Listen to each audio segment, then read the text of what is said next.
Sharon Christa McAuliffe was an American from Concord, New Hampshire, and was one of the 7 crew members killed in the Space Shuttle Challenger disaster. She received her bachelor's degree in education and history from Framingham State College in 1970, and also a master's in education supervision and administration from Bowie State University in 1978.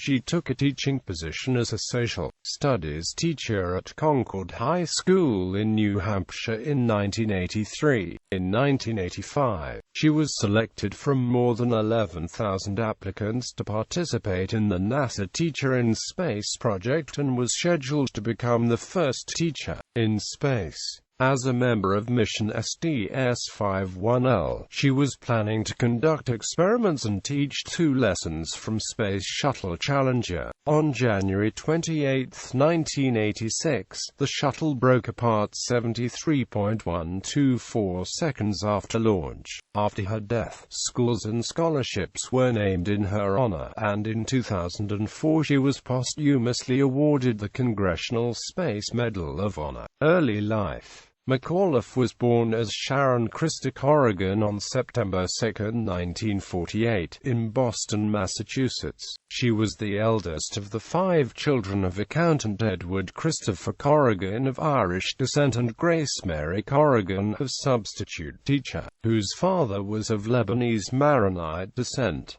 McAuliffe was a great-niece of Lebanese-American historian Philip Currie Hitti. She was known by her middle name from an early age, although in later years she signed her name S. Christa Corrigan, and eventually S. Christa McAuliffe. The year she was born, her father was completing his sophomore year at Boston College. Not long thereafter, he took a job as an assistant controller in a Boston department store, and they moved to Framingham, Massachusetts, where she attended and graduated from Marian High School in 1966.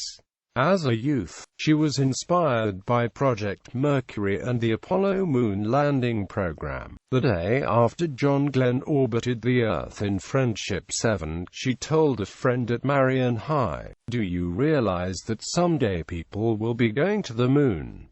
Maybe even taking a bus, and I want to do that." Quote. She wrote years later on her NASA application form, "I watched the space age being born, and I would like to participate." A few weeks later, she married her longtime boyfriend whom she had known since high school, Stephen J. McAuliffe, a 1970 graduate of the Virginia Military Institute, and they moved closer to Washington, D.C., so that he could attend the Georgetown University Law Center. They had 2 children, Scott and Caroline, who were 9 and 6, respectively, when she died. She obtained her first teaching position in 1970 as an American history teacher at Benjamin Falwell Junior High School in Morningside, Maryland. From 1971 to 1978, she taught history and civics at Thomas Johnson Middle School in Lanham, Maryland. In addition to teaching, she completed a Master of Arts in Education Supervision and Administration from Bowie State University in Maryland. In 1978, she moved to Concord, New Hampshire, when Stephen accepted a job as an assistant to the New Hampshire Attorney General. McAuliffe taught 7th and 8th grade American history and English in Concord, New Hampshire, and 9th grade English in Bowie, New Hampshire, before taking a teaching post at Concord High School in 1983. She was a social studies teacher, and taught several courses including American history, law, and economics, in addition to a self-designed course. The American Woman, taking field trips and bringing in speakers were an important part of her teaching techniques. According to the New York Times, she emphasized the impact of ordinary people on history, saying they were as important to the historical record as kings, politicians or generals. Teacher in Space Project. In 1984, President Ronald Reagan announced the Teacher in Space Project, and McAuliffe learned about NASA's efforts to find the first civilian, an educator, to fly into space. NASA wanted to find an ordinary person, a gifted teacher who could communicate with students while in orbit. McAuliffe became one of more than 11,000 applicants. NASA hoped that sending a teacher into space would increase public interest in the Space Shuttle program, and also demonstrate the reliability of spaceflight at a time when the agency was under continuous pressure to find financial support. President Reagan said it would also remind Americans of the important role that teachers and education serve in the country. The Council of Chief State School Officers, a non-profit organization of public officials in education, was chosen by NASA to coordinate the selection process. Out of the initial applicant pool, 114 semi-finalists were nominated by state, territorial, and agency review panels. McAuliffe was one of 2 teachers nominated by the state of New Hampshire. The semi-finalists gathered in Washington, D.C., from June 22 to 27, 1985, for a conference on space education and to meet with the National Review panel that would select the 10 finalists. On July 1, 1985, she was announced as one of the 10 finalists, and on July 7 she traveled to Johnson Space Center for a week of thorough medical examinations and briefings about spaceflight. The finalists were interviewed by an evaluation committee composed of senior NASA officials, and the committee made recommendations to NASA Administrator James M.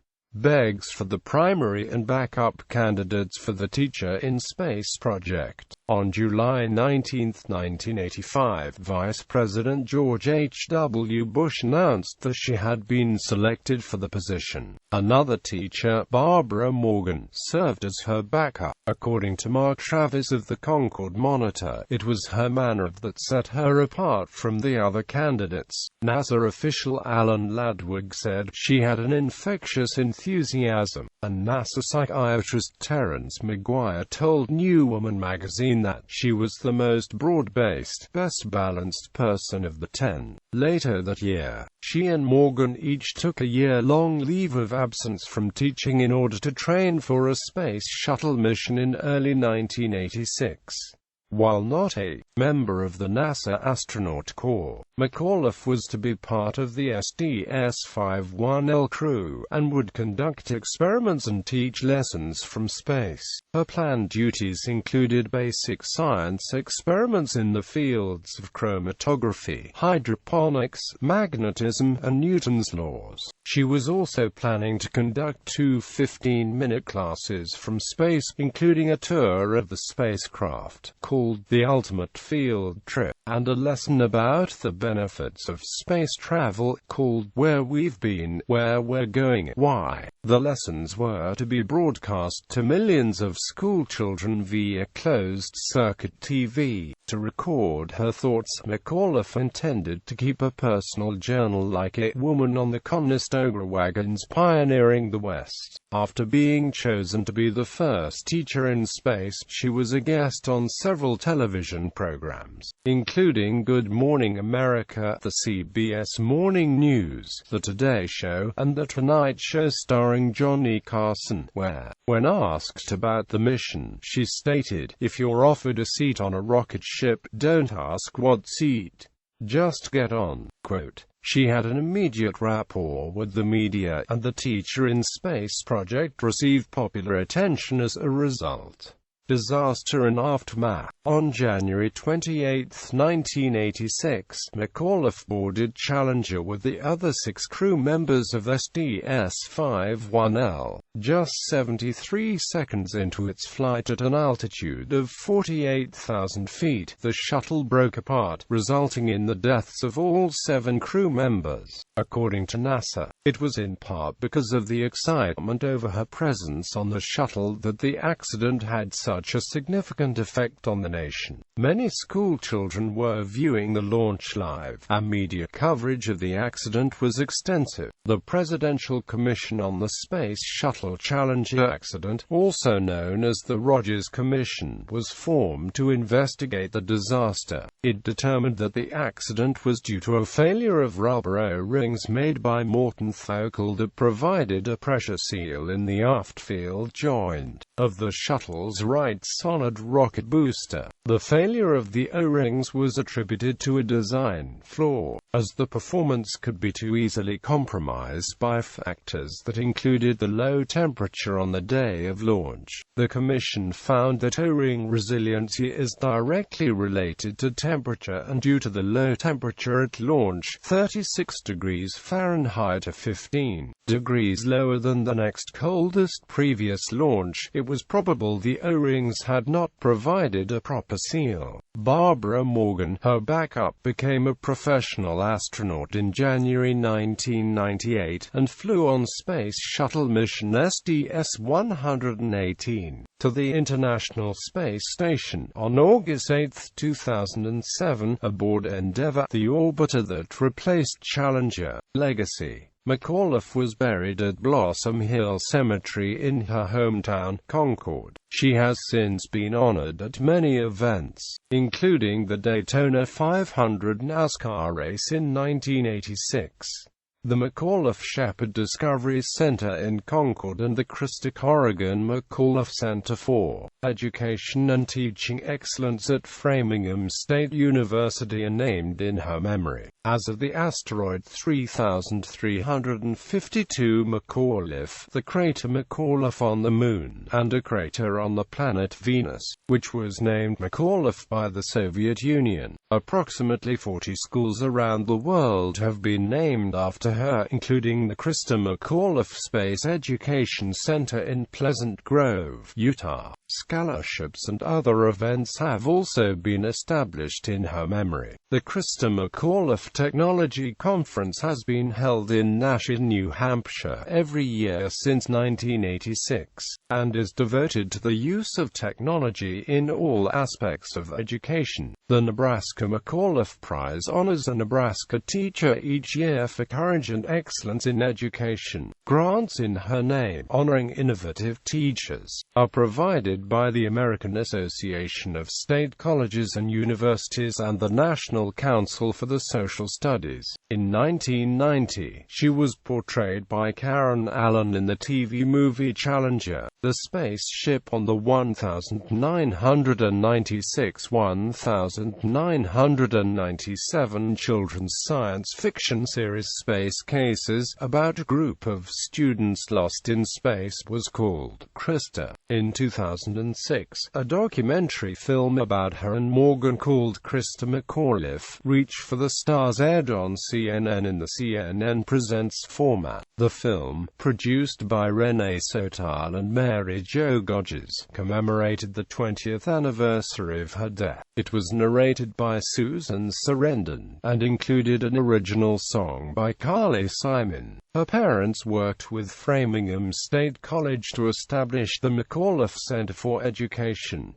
Her husband Stephen J. McAuliffe remarried and in 1992 became a federal judge, serving with the United States District Court for the District of New Hampshire in Concord. Her son, Scott, completed graduate studies in marine biology, and her daughter, Caroline, went on to pursue the same career as her mother, teaching. On July 23, 2004, she and all the other 13 astronauts lost in both the Challenger and Columbia disasters were posthumously awarded the Congressional Space Medal of Honor by President George W. Bush. On January 28, 2016, Space Shuttle Challenger was honored once again, but in a uniquely memorable way. Dozens of teachers who competed alongside the fallen Christa McAuliffe traveled to Cape Canaveral, Florida to remember those lost on that day 30 years ago. Christa McAuliffe's son Scott and husband Stephen also participated in the ceremony. After remarking on the fact that 30 years had indeed passed, Stephen said, "Challenger will always be an event that occurred just recently. Our thoughts and memories of Christa will always be fresh and comforting."